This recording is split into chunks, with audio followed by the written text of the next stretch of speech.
Hello everyone, hope you doing and welcome back to my channel. ये video Hindi में होने वाला है और आज हम बात कर रहे हैं डे 6 दिसंबर डेली लीड कोड चैलेंज की। ठीक है, अभी तक हमारे पास सिर्फ इजी क्वेश्चंस आए थे। अगर वो मीडियम मार्क थे, मतलब पहले दो क्वेश्चंस में इजी मार्क था, सेकंड बाकी उसके बाद से जितने भी क्वेश्चन थे सब में मीडियम का लेवल था। बट अगेन जैसे कि हमने देखा, वो सारे क्वेश्चंस ऑन इजियर साइड थे अगर आपको ट्रिक पता हो तो। आज का क्वेश्चन भी ऑलमोस्ट वैसा ही है।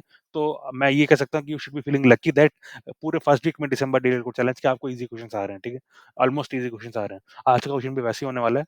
ये again similar to question day 1 में जो हमने देखा था, राइट, हेडसेट के ऊपर जो क्वेश्चंस थे, ये उसका उसी का एग्जैक्ट एप्लीकेशन होने वाला है ये। अगर आपने वो वाला क्वेश्चन अच्छे से किया था, उसकी थ्योरी भी अच्छे से समझी थी कि हेडसेट क्या होता है, कोलिजन्स क्या होते हैं, तो मैं ये लिख के दे सकता हूँ कि ये क्वेश्चन आपको बहुत ईज़ी लगेगा और ये उसका डायरेक्ट एप्लीकेशन होने वाला है। मैं आपको मतलब ये पूरा डायरेक्ट है, मतलब यहाँ पे कुछ और बनता ही नहीं है, सिर्फ वही मतलब आप लगाओगे तो आपको आपका सॉल्यूशन पूरा आ जाएगा। ठीक है? आपको कुछ और सोचने की ज़रूरत नहीं है। हम देखेंगे क्वेश्चन क्या है, जल्द से शुरू करते हैं।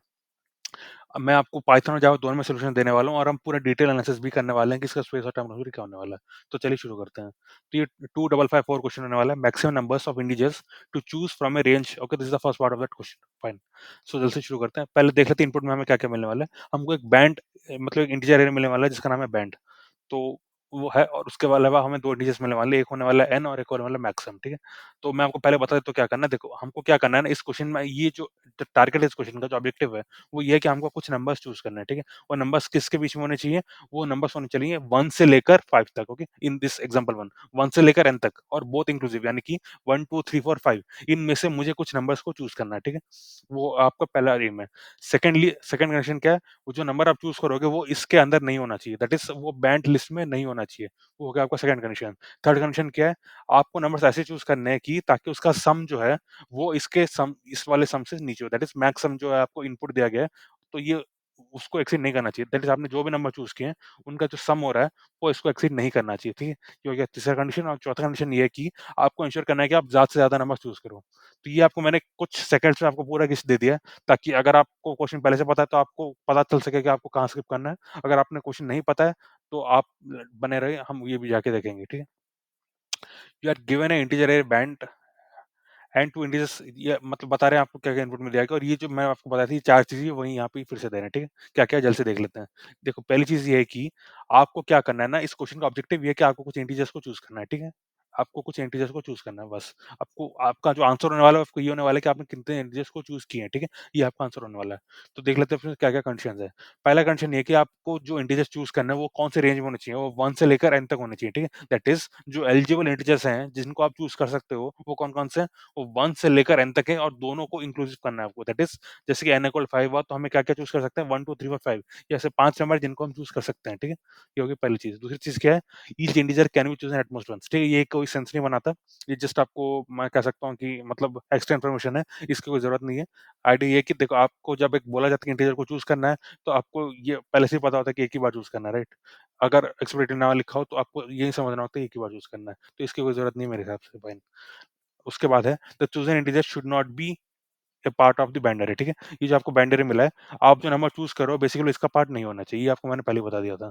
और जो लास्ट में जो सबसे इंपोर्टेंट होने वाला है, the sum of the chosen integer should not exceed maximum. That is ये जो आपको मैक्सिमम दिया गया है और जो आप नंबर चूज़ कर रहे हो, वो इसको एक्सीड नहीं करना चाहिए। ठीक है? और ये जो लास्ट कंडीशन है, return the maximum number of integers you can choose from the mention tools. ठीक है? जल्द से आप ट्रेसिंग करके देख लेते हैं क्या-क्या होने वाला है।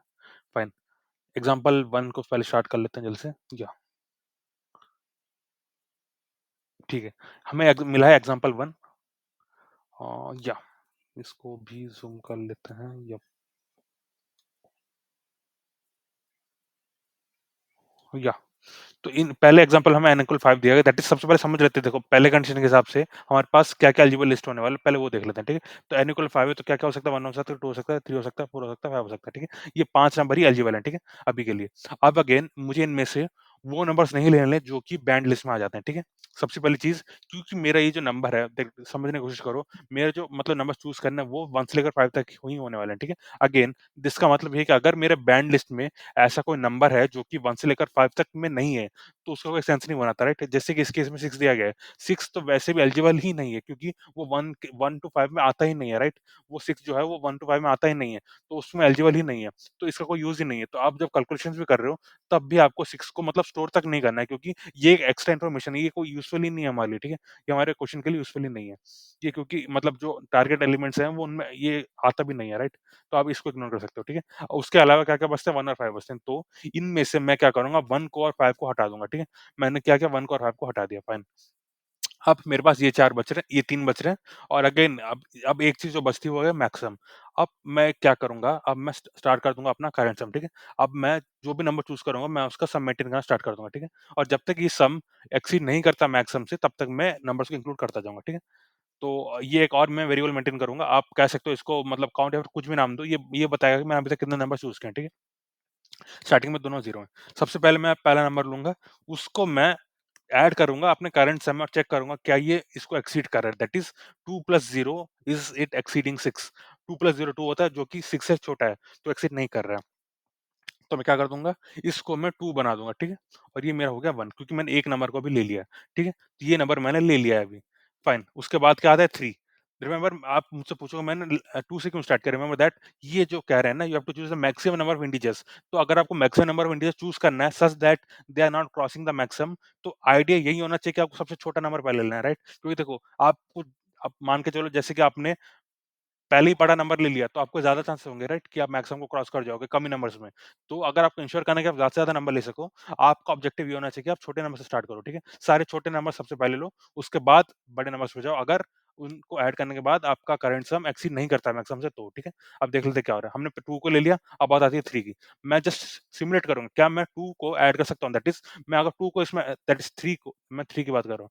क्या मैं 3 को अपने करंट सम में ऐड कर सकता हूँ? अगर मैं करूँगा तो क्या होगा? ये बन जाएगा 2 प्लस 3 व्हिच इज़ 5। क्या 5 लेस दैन 6 है? हाँ, तो मैं इसको भी इंक्लूड कर सकता हूँ, ठीक है? तो ये क्या हो जाएगा? ये हो जाएगा 2 प्लस 3 हो जाएगा और ये हो जाएगा 2 क्योंकि अभी मैंने 2 नंबर सेलेक्ट कर लिए हैं, ठीक है?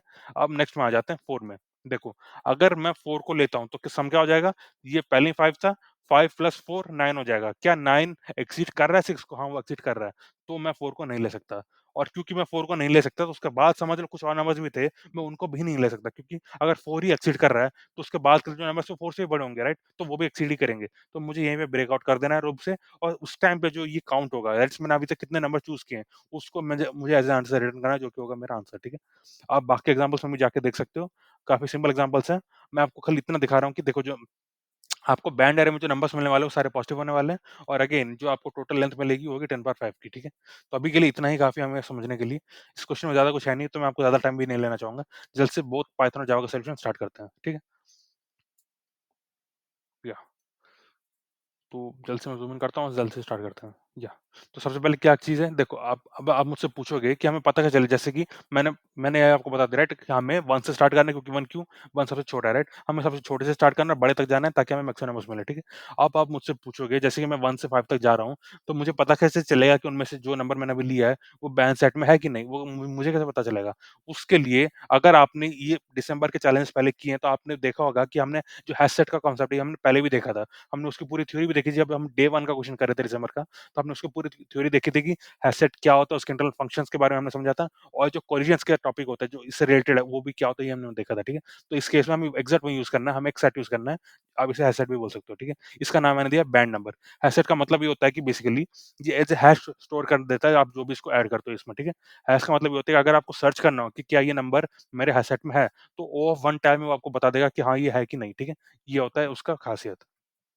नेक्स्ट आ जाता है हमें क्या करना है देखो, अब मुझे हर नंबर को बेसिकली ऐड करना है अपने हैशसेट में पर एक कंडीशन है यहाँ पे देखो जैसे कि 6 इस केस में कोई यूज़ नहीं है। दैट इज़ जो भी नंबर 1 टू n के रेंज में नहीं है उनको हमें ऐड नहीं करना है क्योंकि वो सिर्फ़ स्पेस खा रहे हैं, ठीक है? उनका कोई एज़ सच का यूज़ ही नहीं है हमारे सॉल्यूशन में, राइट?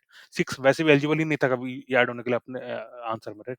तो उसको हमें ऐड नहीं करना। तो हमें चेक करना है if i less than n, ठीक है? जब भी मैं इस लिस्ट में जा रहा हूँ बैंड नंबर लिस्ट में, हर नंबर के लिए मुझे चेक करना है क्या वो लेस देन n है कि नहीं? अगर लेस देन n है तो ही मुझे उन्हें ऐड करना है, ठीक है? अब ये जो 2 वेरिएबल्स मैंने आपको पहले बताया था वो मैं ले रहा हूँ। एक होने वाला है करंट सम, दूसरा होने वाला है मैक्स नंबर्स टू चूज़, ठीक है?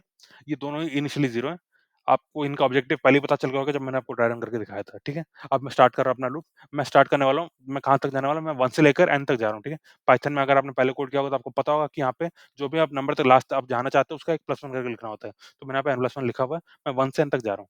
सबसे पहले मुझे चेक करना है कि जो मेरा आई है फिलहाल, वो लिस्ट में नहीं होना चाहिए, वो बैंड लिस्ट में नहीं होना चाहिए, ठीक है? If I not in band number तो ही ये वाला कोड एग्ज़ीक्यूट होगा, ठीक है? अब क्या कोड है?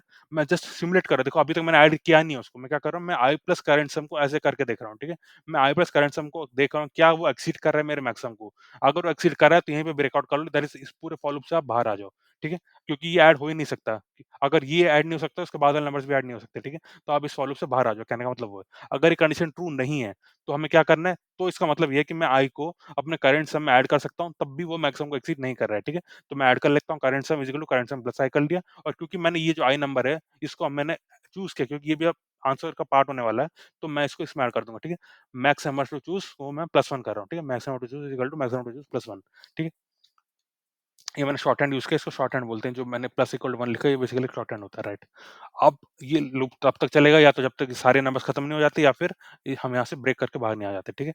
अब बाहर आने के बाद हमको ये रिटर्न कर देना है, ठीक है? ये जो हमने कैलकुलेट किया था यहाँ पे, ये होने वाला अपना आंसर, ठीक है? अब मैं आपको जल्द से एक बार रन करके दिखा देता हूँ। ये आप देख सकते हो ये सारे टेस्ट केसेस क्लियर कर रहा है और इसमें ज़्यादा कुछ दिखाने के लिए है नहीं, तो मैं आपको वही ज़्यादा कुछ नहीं दिखा रहा हूँ। अब इसकी स्पेस और टाइम कॉम्प्लेक्सिटी में जल्द से आ जाते हैं, ठीक है? इस बार हम डिटेल में जाएँगे। देखो अब सबसे पहले टाइम कॉम्प्लेक्सिटी, सबसे पहले हम क्या कर रहे हैं, हम इस वाले लूप में जा रहे हैं, ठीक है? तो इसका लेंथ क्या है? देखो इसका लेंथ ऐसा क्वेश्चन में नहीं दिया, तो मान के चलो बैंड अरे जो हमको दिया उसका लेंथ m है, ठीक है? तो इस वाले पार्ट के लिए हमको O ऑफ m टाइम लग रहा है, ठीक है? क्योंकि हम हर एलिमेंट में जा रहे हैं जो कि m लेंथ होने वाला है उसकी, ठीक है? ये हो गया पहली चीज़। बाकी सब ये कांस्टेंट टाइम में हो रहा है। अब अगेन एक और फॉर लूप स्टार्ट हो रहा है, राइट? इस फॉर लूप में भी हम कितने नंबर्स के में मतलब हम विज़िट करने वाला हम n नंबर्स विज़िट करने वाले हैं। तो अगेन ये भी n O ऑफ n होने वाला है। तो इसको भी ऐड करते तो अभी तक हमारा क्या हो गया O of m plus n हो गया, ठीक है? उसके बाद हम ये जो भी कर रहे हैं ये सब कांस्टेंट टाइम में होगा। रिमेंबर इवन ये वाला चेक करना कि क्या एक नंबर मेरे सेट में है कि नहीं, ये भी O ऑफ 1 टाइम में होगा। दैट इज़ ये भी कांस्टेंट टाइम में ही होगा, ठीक है? तो इनमें से कोई भी एज़ सच मेरे टाइम कॉम्प्लेक्सिटी में इन्फ्लुएंस नहीं करेगा। सिर्फ क्योंकि हम ये फॉर लूप में जा रहे हैं, तो ये O ऑफ n आ जाता है और इस वाले में फॉर लूप में जा रहे हैं तो O ऑफ m आ जाता है, ठीक है?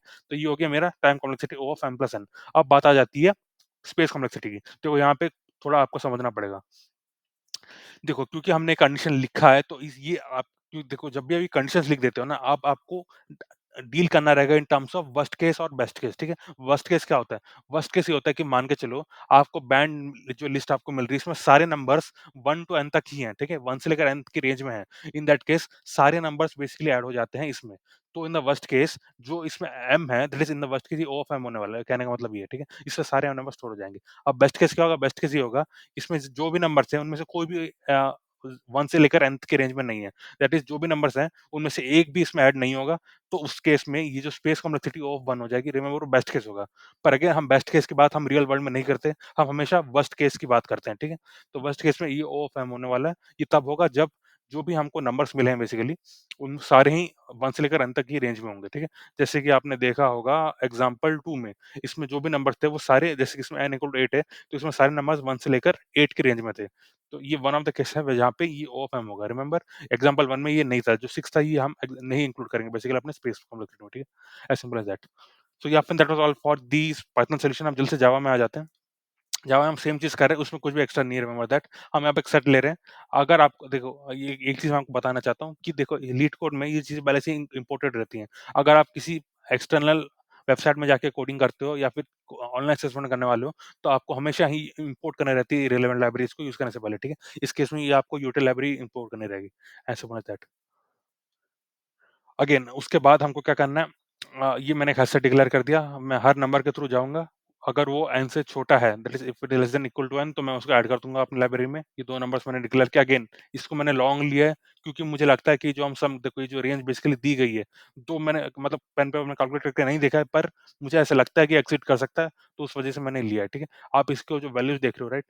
करंट सम बेसिकली क्या होने वाला है? करंट सम होने वाला है कि मैं उन नंबर्स को ऐड कर रहा हूँ दैट इज़ वो बेसिकली n जो है वो उस पे मैटर करेगा ज़्यादा, ठीक है? तो वो 10 पावर 4 की रेंज में होने वाला है और कितने मतलब नंबर्स होने वाले हैं वो भी हमें नहीं पता है, राइट? तो अगेन उस वजह से मैंने ये लॉन्ग करके लिया, ठीक है? बिकॉज़ आई फ़ील कि वो इंटीजर के एलिमेंट एक्सीड कर सकता है और ये वाला रेंज मैंने इंट लिया है, ठीक है? अगेन मैं 1 से लेकर n तक जाऊँगा। अगर वो नंबर मेरे बैंड लिस्ट में नहीं है, तो ही मैं उसको कंसिडर करूँगा। अगर ये सम एक्सीड कर रहा है, तो मैं ब्रेक कर दूँगा, अगर ये नहीं कर रहा है, तो मैं उसको ऐड कर दूँगा अपने करंट सम में और अब मैं क्योंकि वो नंबर मेरे पार्ट ऑफ द आंसर होने वाला है, तो मैं ये भी +1 कर दूँगा। जब मैं इस फॉर लूप से बाहर आऊँगा, मैं खाली इसको रिटर्न कर दूँगा। Let me quickly run this and show you. आप देख सकते हैं ये भी सारे केसेस क्लियर करा मैंने, इसको भी सबमिट किया हुआ था, ये भी एक्सेप्ट हो रहा है। सो यहाँ पे that was all for today. इसका स्पेस और टाइम कंपनी सेम होने वाला है जो कि पाइथन में था, क्योंकि इसमें भी सेम चीज़ हो रही है। सो यहाँ पे that was all for today.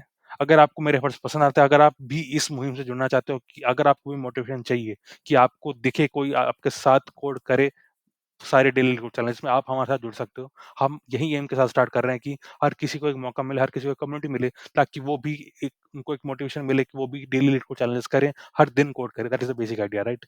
अभी तक हम अराउंड मैं पूरा नवे में डेली कोड चला के मैंने सारे वीडियोज़ डाले हुए हैं। और रिमेंबर वन थिंग, आप चाहे किसी भी कंपनी में, आप चाहे किसी भी स्टेज में, चाहे आप स्टूडेंट भी क्यों ना हो, चाहे बड़ी से बड़ी कंपनी में क्यों ना, रिमेंबर दैट अगर आप डेली कोड नहीं करते हो, स्पेशली जो आपको जो डीएसए टॉपिक है, राइट? आपको जो कॉम्पिटिटिव कोडिंग, अगर आप ये नहीं करते हो, the chances that you will clear your next interview is very, very less, ठीक है? आपके बहुत ज़्यादा कम चांसेस है, चाहे टेक्निकल कितना भी अच्छा क्यों ना हो, आप टेक्निकल कितना भी स्ट्रॉन्ग क्यों ना हो। अगर आपने डीएसए नहीं किया, क्योंकि ये पहला राउंड होता है ज़्यादातर इंटरव्यूज़ में, तो आप क्लियर नहीं कर पाओगे। तो once you see the linked, you will get to know that जो कि बहुत अच्छे हैं, बहुत ही अच्छी कंपनीज़ में, बहुत अच्छे पोज़ीशंस में हैं, still they are doing that, okay? आपको ये बात बहुत ही लेट समझ में आएगी, ठीक है? कि ये बहुत ज़्यादा रिलेवेंट है। तो अगर आपको चाहते हो कि आपको जो चीज़ बाकियों ने गलत किया, वो चीज़ आप नहीं करना चाहते हो, तो start doing coding every day, ठीक है? ये चीज़ें बहुत इंपॉर्टेंट है और ये डेफिनिटली एक डिफरेंस लाती है आपकी कोडिंग में, आपके टेक्निकल स्किल्स में, रिमेंबर दैट। आपको पता होता है कैसे डील करना है। आप एटलीस्ट कोड के साथ स्ट्रगल नहीं कर रहे होते हैं, ठीक है? आप सिर्फ आइडियाज़ के साथ स्ट्रगल करोगे जब आप मतलब टेक्निकली साउंड हो जाओगे, ठीक है? डीएसए में। सो अपन that was all for today. अगर आपको मुझसे कुछ भी सीखने को मिलता है, प्लीज़ चैनल को सब्सक्राइब करें। अगर आपको कुछ भी कहना है, कुछ भी आप बताना चाहते हो, प्लीज़ कमेंट करें, मैं हर कमेंट्स को पढ़ता हूँ। सो अपन that was all for today. See you tomorrow. Thanks.